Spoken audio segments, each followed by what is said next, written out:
Baik, kita lanjutkan, kita belajar, kita tadabbur, kita sudah sampai kepada firman Allah ayat ke 89 90. A'udzubillahi minasyaitonirrajim.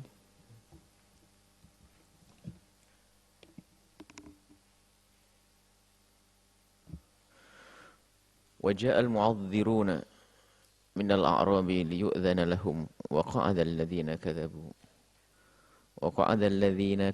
Allah wa rasulah sayusibu alladhina kafaru minhum 'adzabun alim.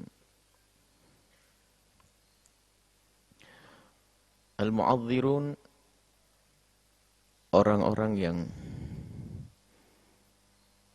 minta izin dan mengaku punya uzur. Orang-orang munafik di saat diajak berbuat baik banyak alasan. Itu ciri khas mereka. Bukan ciri khas mereka, memang itulah mereka. Kalau ciri khas bisa saja itu terjadi kepada orang lain selain dari kaum munafik. Namanya manusia kadang iman berkurang sehingga malas berbuat baik. Tapi tidak, kalau orang munafik ya begitu sudah. Waja'al mu'adhdhiruna minal a'rabi, mereka dari orang-orang.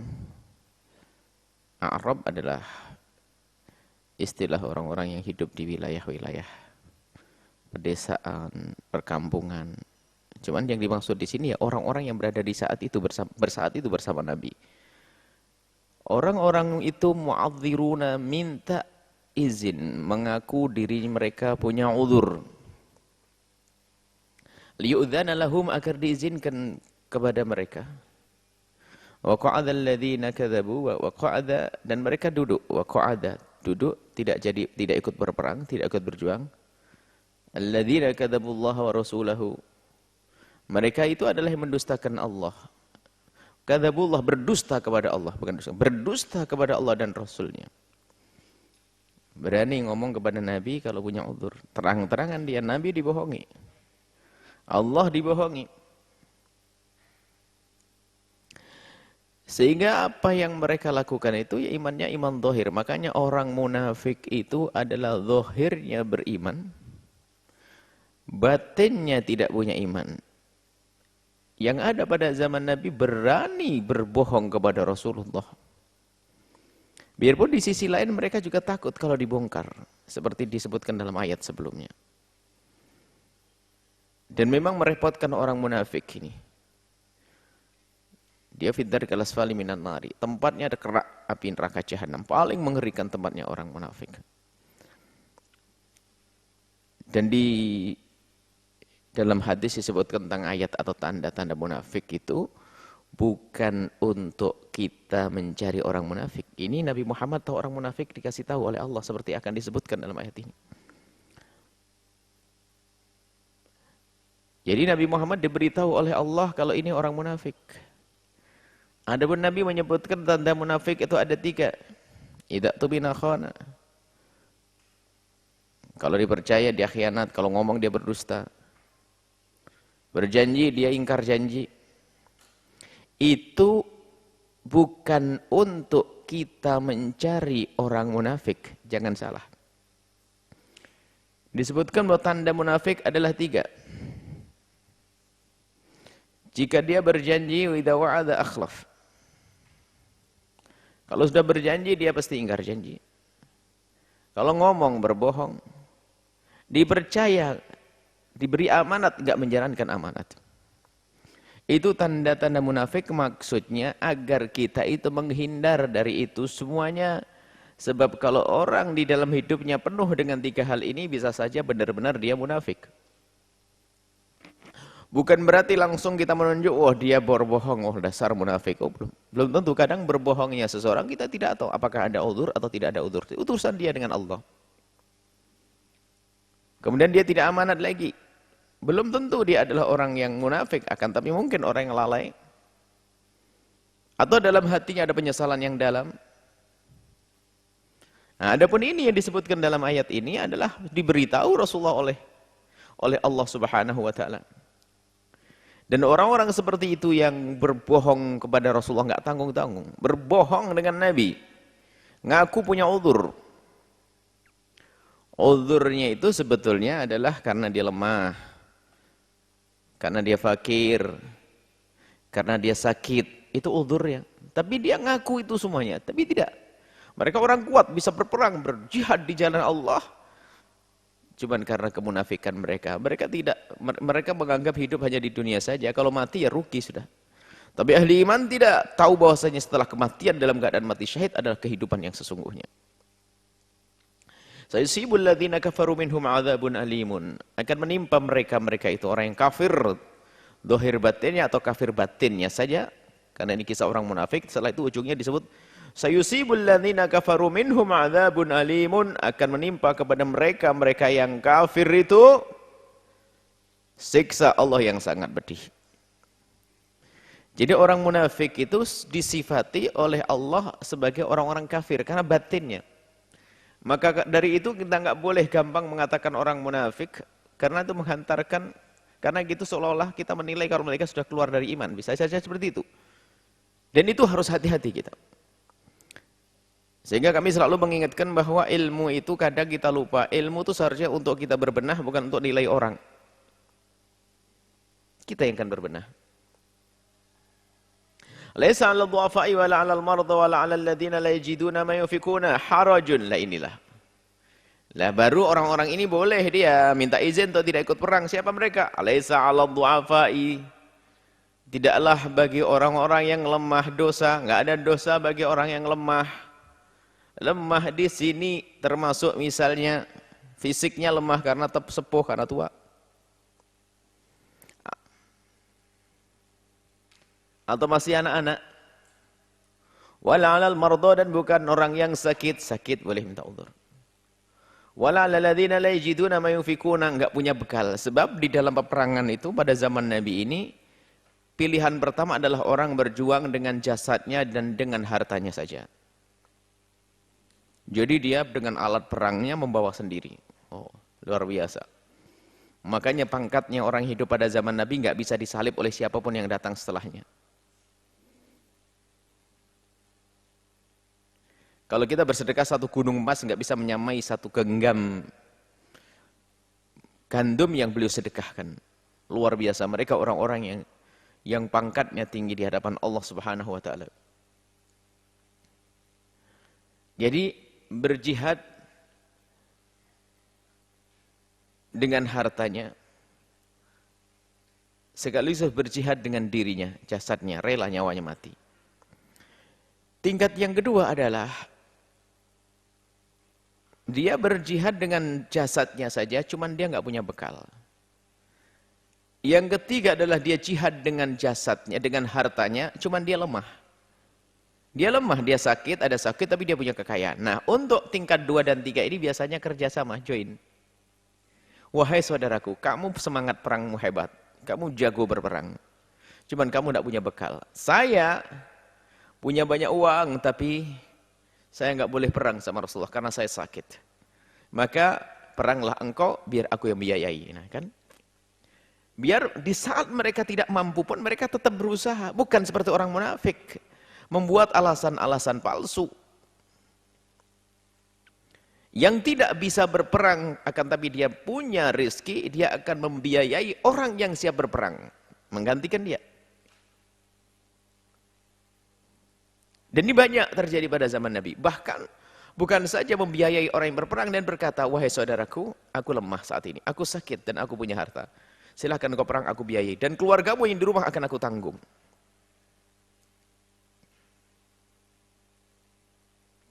Bagi orang-orang yang punya uzur, nanti akan kita kembangkan jihad itu luas maknanya. Cuman yang ada pada ayat ini disebutkan jihad-jihad di medan laga. Laisa 'alal du'afa'i wa 'alal marda, tidak ada dosa, tidak ada salah bagi orang-orang lemah tadi, anak kecil, orang tua, marda, orang-orang sakit, walal ladzina yajiduna ma yunfikuna, yang enggak punya bekal untuk berperang, tidak ada harajun, kesalahan, tidak ada dosa. Syaratnya apa? Idza nasahullaha wa rasulihi, nasahu lillahi wa rasulihi, dia itu tulus kepada Allah, enggak berbohong. Tapi orang munafik berbohong kepada Allah dan Rasulnya. Tulus benar dia mencintai Allah, beriman kepada Allah, yakin akan janji-janji Allah, yakin akan besarnya pahala jihad, cuman dia tidak mampu. Enggak bisa pergi. Nasahu lillahi, tulus dia kepada Allah, wa rasuli, dan kepada utusan Allah. Dia tulus, dia sedih ingin berperang. Lah kalau orangnya seperti itu, mereka tidak dosa, bahkan pahalanya tetap mendapatkan. Ma'alal muhsinina min sabilin. Tidak ada jalan bagi siapapun untuk mencaci dan mengolok orang-orang seperti itu, yang tulus kepada Allah. Mereka nggak mampu, nggak bisa berperang, atau dia orang tua, atau dia lagi sakit, tapi dia tulus kepada Allah. Dia rindu, berharap dia untuk bisa berperang. Kemudian dia tidak berperang karena udzur yang sesungguhnya, maka ketahuilah Allah Maha tahu. Allah Maha tahu. Enggak boleh dicaci, enggak boleh diolok, dan tidak pantas untuk diolok. Ma'alal muhsinina min sabil. Orang-orang yang baik-baik seperti itu enggak ada jalan bagi kita untuk menyalahkan mereka. Wallahu ghafurur rahim. Allah Maha Pengampun. Dimaafkan mereka, biarpun tidak di medan laga. Satu, dimaafkan, dan dua, mendapatkan pahala seperti yang didapat oleh orang yang berada di medan laga. Kenapa? Ada semangat di dalam hatinya, ada niat di dalam hatinya, ada kemauan di dalam hatinya untuk berperang. Maka, kalau kita kembangkan kepada dunia perjuangan di zaman sekarang, menjadilah Anda orang yang nomor satu. Siap berjuangan dengan jiwa Anda, jangan raga jiwa raga Anda. Anda terjun di dalam perjuangan. Perjuangan saat ini kan bukan di medan laga, indah sekarang kalau berwujud. Ya kan seperti ini, ngurusi pondok pesantren, ngurusi santri. Yang ngurusi santri bukan saja ustadz saja. Ada di antara mereka orang-orang yang diberi oleh Allah rizki. Ikut ngurusi santri dengan hartanya, cawe-cawe lagi dengan tenaganya. Itu nomor satu. Ada iman di dalam hatinya. Dia nggak cukup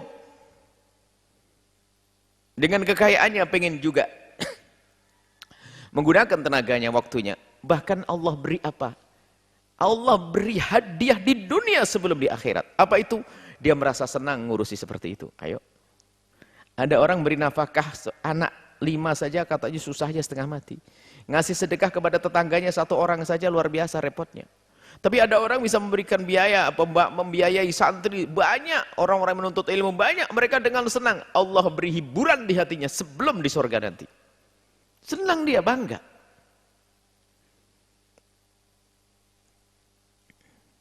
Yang kedua adalah mereka punya harta, kan tapi tenaganya digunakan untuk yang lainnya. Sehingga mereka dengan sukarela membiayai para penuntut ilmu, orang-orang ahli jihad ini semuanya dibiayai. Mereka dengan hartanya saja. Ada model ini. Dan ada model yang ketiga adalah, yaitu tadi, dia tidak punya harta, akan tapi dia punya semangat di dalam hatinya. Punya jasad yang bisa digunakan untuk berjuang di jalan Allah Subhanahu wa taala. Inilah orang-orang yang punya iman. Yang keluar dari 3 ini siapa? Jangan-jangan golongan munafik. Saya tidak punya apa-apa. Lah ini yang keempat masih selamat, mohon maaf. Yang keempat enggak punya harta, sudah begitu sakit, enggak punya tenaga, enggak punya apa-apa. Tadi punya keinginan. Ini yang keempat masih ada ini. Kita tambah yang keempat adalah dia tidak punya harta yang melimpah, harta yang cukup untuk membantu dalam perjuangannya Rasulullah. Jasadnya pun juga enggak mungkin karena dia berbaring di kasur. Sudah tidak bisa ngapa-ngapain dia. Cuman dia berkeinginan, kalau seandainya aku diberi kesehatan niscaya aku akan berjuang dengan sesungguhnya. Kalau aku diberi oleh Allah rizki, aku akan gunakan. Dia niat dengan niat yang baik, maka ketahuilah bahasanya Allah Maha tahu. Karena dia nasahu lillahi, dia tulus kepada Allah dan Rasulnya. Maka dia akan dapatkan seperti yang didapatkan oleh orang berjihad. Maka jangan sampai menjadi orang yang tidak berjuang dengan jasadnya, tidak berjuang dengan hartanya, dan juga tidak pernah ada keinginan untuk berjuang, na'udzubillah. Tanyakan diri Anda sendiri. Apa yang Allah berikan kepada Anda? Menghadiri pengajian saja belum cukup, harus ada dong buah daripada amal ini. Apa yang bisa kita lakukan? Tidak cukup dengan menghadiri majelis-majelis mulia. Dan semua orang di saat belajar harus memetik buahnya. Buah-buahnya adalah mengamalkan ilmu. Dan itu sekaligus untuk mengetes, saya itu sudah benar-benar rindu kepada ridho Allah atau belum sih? Kenapa sih kalau saya pelit banget ngeluarkan harta aja kok susah banget? Bukankah kehidupan yang sesungguhnya adalah di akhirat? Dan saya mendengar dari Ustadz, kehidupan yang sesungguhnya adalah akhirat, akhirat, akhirat. Kenapa di saat berjuang untuk akhirat kok aku malas-malas? Kalau begitu jangan-jangan aku bukan golongan yang pertama, golongan yang kedua bukan, golongan tiga bukan, keempat juga bukan. Allah, na'udzubillah. Jangan-jangan munafik ini yang kelima. Munafik. Harta nggak punya, jasad nggak bisa berjuang. Kemauan dalam hati juga enggak ingin berjuang. Maka Allah, apa dirimu? Apa dirimu? Ada bahkan mungkin jasadnya ada, kemampuannya ada, hartanya juga ada, enggak punya keinginan perang. Itu hakikat munafik itu. Enggak ingin berjuang, bukan berperang maksudnya, bukan berperang saja, berjuang. Hati-hati. Barangkali tidak punya iman kepada Allah. Karena apa? Dia tidak sadar bahwa kehidupan yang sesungguhnya adalah nanti di akhirat. Wala 'alal ladzina idza ma atauka litahmilahum qulta la ajidu ma ahmilukum alaihi. Nah, ini ada model orang. Wala 'alal ladzina, dan tidak berdosa juga bagi mereka-mereka yang idza ma atauka, tatkala mereka datang kepadamu wahai Muhammad, litahmilahum, ingin kau bawa di medan laga, tapi kulta lahum, engkau berkata kepada mereka, kulta, engkau berkata li ahad, la ajidu ma ahmilukum alaihi, aku enggak ada kendaraan untuk membawamu, enggak ada kuda yang bisa membawamu, kamu enggak bisa dibawa perang. Allah. Tawallau, mereka berpaling, keluar maksudnya, kembali.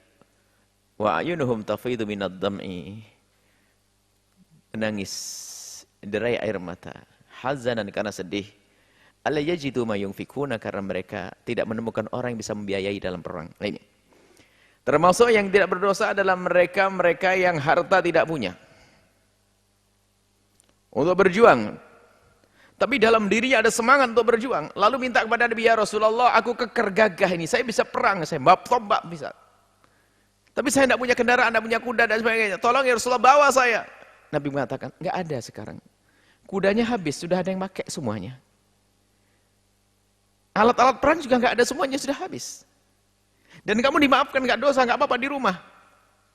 Nanti kalau sudah alat, sebab kalau pergi enggak pakai alat perang, percuma. Mereka berpaling, pulang ke rumah masing-masing dengan tangis, derai air mata, sedih, dia bisa ikut perang. Nah ini, kalau munafik bagaimana? Gembira, alhamdulillah, enggak perang. Alhamdulillah, enggak berjuang. Oh, sudah jadi, alhamdulillah. Pondoknya sudah jadi. Alhamdulillah, ini adalah alhamdulillah terbebas dari minta dana. Dari menyumbang, bukan alhamdulillahnya sudah jadi. Wah, sudah beres, aman. Enggak beban saya ini. Kalau pondok itu belum jadi, ini kok kayaknya saya beban banget nih. Duit saya banyak, kelihatan terus. Masjid itu samping masjid saya, alhamdulillah sudah jadi. Alhamdulillah dia. Cuman alhamdulillahnya orang pelit. Alhamdulillah masjid jadi. Kalau masjid nggak jadi kan nggak enak, saya tetangganya mobil saya ada 3, rumah megah, mobil nggak jadi. Apa kata orang? Cuman apa kata orang? Kalau waktu masjid jadi betul dia bilang, alhamdulillah. Bukan alhamdulillahnya dia bangun, bukan. Alhamdulillah aman. Nggak ada ditanya-tanya lagi nanti. Subhanallah, munafik. Tapi kalau orang di dalam hatinya ada iman, nasahu lillahi, tulus kepada Allah, lihat. Masjid dibangun di sebuah kampung, dia nggak bisa bantu, nangis dia. Setiap malam, ya Allah, aku pengen punya rumah di akhirat. Aku pengen punya rizki, ya Allah, tapi nggak punya rizki, ya Allah. Yang lain pada nyumbang, saya tidak bisa nyumbang, ya Allah. Berikan kepada aku kesempatan untuk nyumbang, ya Allah. Nangis sampai mati dia. Dapat pahalanya di hadapan Allah. Nazahu lillahi wa rasulih. Dia tulus kepada Allah dan Rasulnya. Dan dia menangis di saat tidak bisa berbuat baik. Sedih. Dan kita menemukan, bahkan kesedihan itu kadang terbaca dari cara mereka berderma dan berinfak. Pernah kami sampaikan di sini, kan ada stasiun radio, ada di tengah pasar di daerah di Cirebon sana. Di tengah pasar ada salah satu dari mereka. Itu yang kami ketahui, tentunya orang-orang baik sangat banyak, bukan terbatas kepada dia saja. Suatu ketika datang ke tempat ini, di sini, saya ingat tempatnya di situ, saya lagi duduk. Dulu agak ke belakang sana duduk, kami di agak belakang. Kemudian ada orang bawa semacam kain segi empat begitu, kemudian ditaruh sesuatu di atasnya, kemudian ditutup terus diangkat memudah gitu. Jadi ingat ya, kain segi empat gede, kayak taplak meja begitu, lebih gede lagi. Kemudian ada sesuatu di tengahnya kayak kaleng begitu, lalu ditutup begitu, lalu diikat, jadi dipegang dari atasnya. Tanya, Assalamualaikum Bu ya, dan dia malu-malu menghadapkan wajahnya malu. Ya, ini apa ini? Ini dari saya. Lalu dia neteskan air mata, saya cerita. Ini apa? Ini hasil tabungan saya. Saya kan jualan di pasar. Saya jualan di pasar. Setiap saya dengar ceramah Buya, menyeru kepada kebaikan, menyeru kepada kebaikan. Saya ingin berbuat baik. Cuman rumah saja saya nggak baik-baik amat. Rumah saja juga sering bocor dan sebagainya. Kehidupan saya juga tidak cukup-cukup amat. Cuman saya tidak bisa membantu. Tapi saya niat, saya beli kaleng ini. Kaleng lumayan besar. Jadi setiap ada uang logam seribuan itu, 1000 itu saya masukkan di situ. Jadi setiap ada 1000-an saya masukkan. 1000-an semuanya uangnya. Logam itu. Saya masukkan, kalengnya lumayan besar, berat. Bukan kaleng, sepanci plastik. Pokoknya kayak tempat gitu. Tapi bisa dimasukkan. Bisa dibuka. Bukan kayak celengan, bukan. Akhirnya, setelah ini 2 tahun lebih, saya bawa ke sini. Dan saya tidak berani buka. Takut kalau saya buka, nanti berubah niat saya. Subhanallah. Hanya betul dibuka oleh anak-anak, saya tahu apa. Kalau tidak salah ada 9 juta atau 11 juta. Kalau seandainya 9 juta sangat berarti untuk rumahnya. Untuk kehidupannya orang yang sangat tidak mampu. Terus bagaimana kalau seandainya ini banyak, nanti tidak apa-apa. Biar saya ingin berbuat baik. Biar saya nggak tahu saja. Subhanallah. Jadi dalam keadaan mereka tidak mampu niat. Oh dia sumbangan begini, kalau dia pantas jadi orang kaya, orang begini. Mungkin sekarang sudah kaya, saya tidak tahu. Orang seperti itu layak untuk kaya karena apa? Dalam keadaan dia fakir pun dia berusaha untuk menyisihkan rizkinya. Untuk berjuang, mendengar petuah ulama bahwasanya saya harus banyak bersedekah sementara mereka dia tidak punya, maka dia berusaha dengan sekecil apapun yang bisa mereka lakukan. Dikumpulkan dan jumlahnya banyak. Allah. Nah inilah model-model orang begini ini adalah yang dikatakan nasahu lillah. Benar dia tulus kepada Allah dia. Enggak menyerah dengan kefakirannya. Lah ini yang enggak mampu, terus yang mampu kok tidak pernah tersentuh hatinya ini di kelas yang mana ini? Punya tenaga dia, punya keahlian ilmunya, tapi tidak pernah diinfakkan untuk kebaikan. Oh, punya ilmu apa saja enggak tahu. Ilmu kedokteran, ada ilmu arsitek, ilmu macam-macam dia punya, tapi tidak pernah ilmunya digunakan untuk infak kebaikan, atau hasilnya tidak pernah digunakan untuk kebaikan, untuk dibawa kemana nanti. Nah inilah, jadi pelajaran ini mulai sa'al du'afa ini pelajaran bagi kita. Martabatnya orang itu ada seperti tadi itu, ada 4 martabat orang yang masih selamat, yang kelima enggak selamat.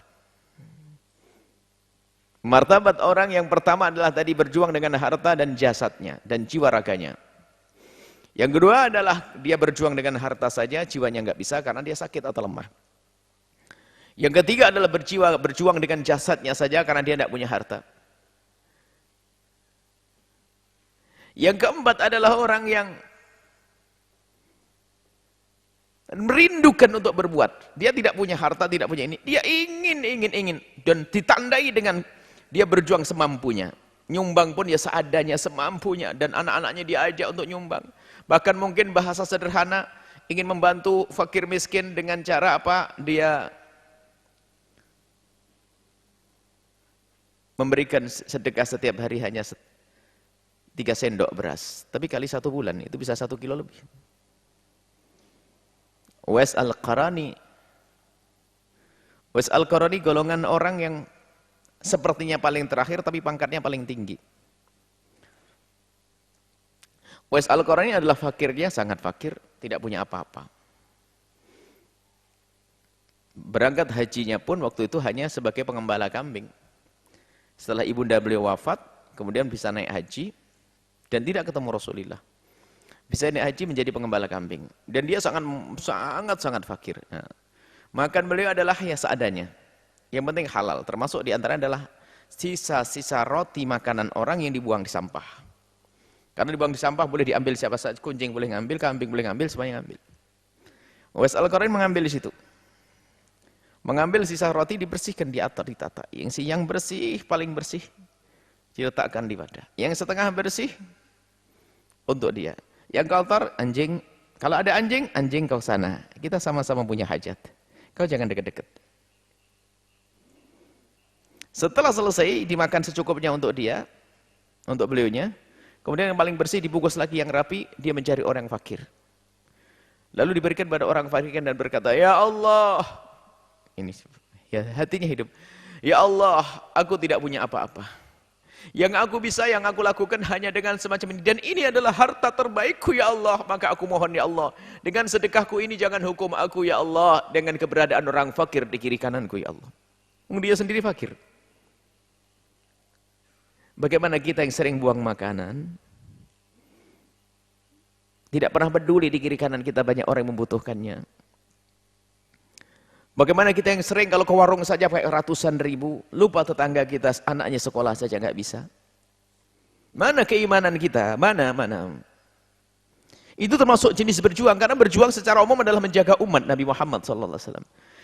Jika sudah tidak ada medan laga, maka yang ada adalah bagaimana kita menjaga, termasuk mendidik santri dan sebagainya. Berjuang karena apa? Santri akan berkiprah, berjuang untuk menyelamatkan umat nanti. Termasuk nolong fakir miskin dan sebagainya. Nah, sekarang diri Anda itu bagian mana? Jika bagian yang pertama juga tidak, kedua tidak, tiga tidak, empat tidak, berarti bagian yang kelima. Enggak punya iman, enggak punya kerinduan. Harta melimpah, enggak bisa berbuat sedikit. Tidak bisa berbuat baik sedikit pun. Kekayaannya banyak. Sebetulnya dia yang keropos apa? Imannya dia. Dia tidak tahu bahwasanya dia harus meninggalkan dunia ini. Cepat atau lambat dia harus meninggalkan dunia ini. Dan dia bekal mereka nanti di akhirat adalah apa yang mereka tanamkan saat di dunia. Kalau di dunia tidak pernah berbuat baik ya, dia akan merugi. Nah ini, lah orang munafik seperti itu. Bahkan kalau dia tidak punya uzur, derajatnya enggak punya uzur, ngaku-ngaku punya uzur. Ngaku menjadi orang yang keempat tadi. Saya enggak punya, enggak mampu, padahal dia mampu. Lah ini munafik, Allah Maha tahu. Innamas sabilu, adapun sabil, jalan maksudnya yang bisa dimarahi, yang bisa ditegur, yang bisa disalahkan, yang mendapatkan dosa, alal ladzina yasta'dzinuk, mereka yang minta izin kepadamu wahai Muhammad, ya akramar rasul, wahai Nabi yang mulia, yang layak mendapatkan murka Allah, yang boleh kau tegur, boleh kau salahkan. Ada sabil, ada jalan bagimu wahai Muhammad untuk menyalahkan mereka adalah alladzina, mereka yang yasta'dzinunaka, minta izin kepadamu, wahum aghniya'u, mereka cukup, mereka mampu, mereka bisa. Mereka mampu bisa berjuang. Aghnia di sini dimaknai bukan saja urusan hartanya ada. Bisa berjuang dengan jasad dan hartanya. Mereka mampu. Radu, tapi mereka lebih senang. Minta izin kepadamu agar kau maafkan, agar tidak berperang. Radu, karena mereka lebih senang. Bi ayyakunu ma'al khawalifi, bersama khawalif. Khawalif itu adalah dari khalifah, perempuan yang tertinggal. Jadi munafik-munafik disamakan sama perempuan-perempuan yang punya uzur tadi. Jadi wa taba'allahu ala qulubihim, dan sudah Allah stempel di hati mereka. Naudzubillah. Hati-hati. Kalau ternyata kita membiasakan hati kita tidak pernah hidup di saat mendengar seruan perjuangan, pembangunan masjid, musola, madrasah, pondok, menyantuni fakir miskin. Kalau tidak pernah kita biasakan hati kita untuk kita hidupkan membantu mereka, naudzubillah, akan dihukum. Taba'allahu ala qulubihim, Allah akan stempel. Dan orang munafik sudah stempel hati ini, sekel, klak. Makna taba'allahu apa? Kekafiran yang ada di dalam hati sudah nggak bisa keluar. Iman yang dikirim pun tidak bisa masuk ke dalamnya. Oh, stempel dah. Fahum la ya'lamun. Nggak sadar. Nggak sadar, maka dari itu ayo kita tinggalkan gaya-gaya kemunafikan ini. Kita paksakan. Di saat ada seruan kebaikan harus kita menyambut. Jangan sampai tidak. Dan berusahalah dan berusahalah. Urusan kita dengan Allah, Allah yang akan mengganti semuanya. Ya'tadhiruna ilaikum idza raja'tum ilaihim. Mereka minta maaf. Mengaku punya uzur. Minta diizinkan, minta kepadamu wahai Muhammad untuk diizinkan mereka itu idza raja'tum ilaihi tatkala kalian engkau pulang. Jadi setelah Nabi Muhammad berperang, selesai sampai pulang, kan ketemu lagi sama munafik-munafik itu.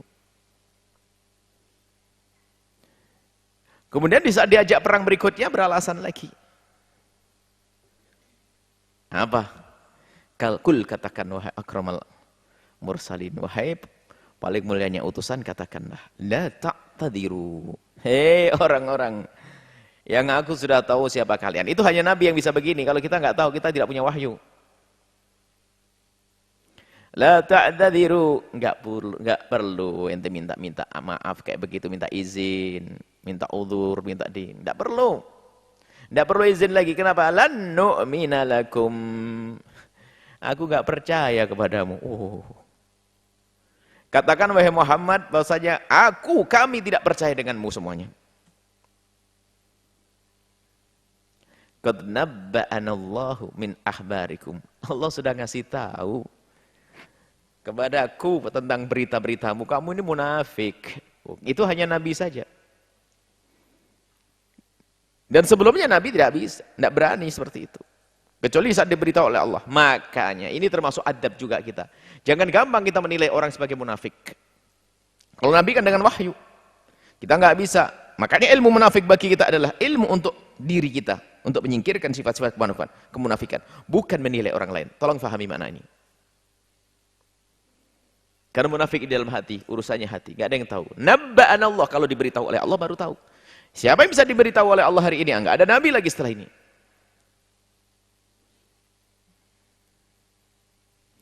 Allah sudah tahu tentang keadaanmu semuanya. Percuma. Wa sayarallahu a'malakum. Allah akan melihat semua yang kau lakukan. Maksudnya Allah nanti dilihat oleh Allah, ada urusannya dengan Allah. Kalau Allah melihat dari ini, dari dulu Allah sudah melihat, dari dulu dan dahulu. Sekarang dan yang akan datang Allah Maha tahu. Wa rasul dan utusan Allah. Jadi semuanya akan dilihat oleh Allah dan Rasulnya. Tsumma turadduna ila alimil ghaibi wasyahadati. Kemudian hei orang-orang munafik. Percuma ente mau izin, mau alasan, silahkan alasan. Enggak percaya, aku sudah dikasih tahu kalau ente munafik.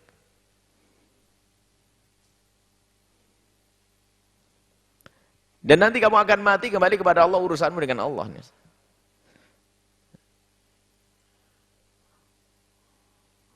Untuk menemukan siksa yang pedih.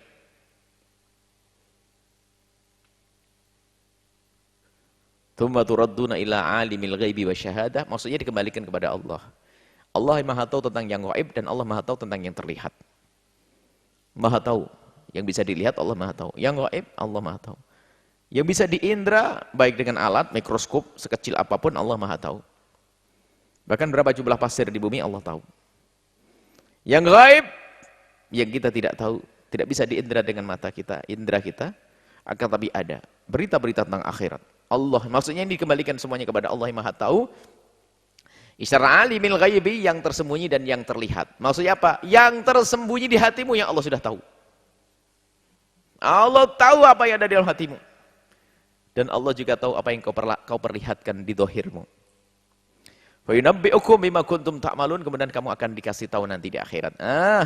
Akan disebutkan amamal malak, di hadapan manusia dipermalukan, si fulan munafik, malu yang tidak ada kiranya.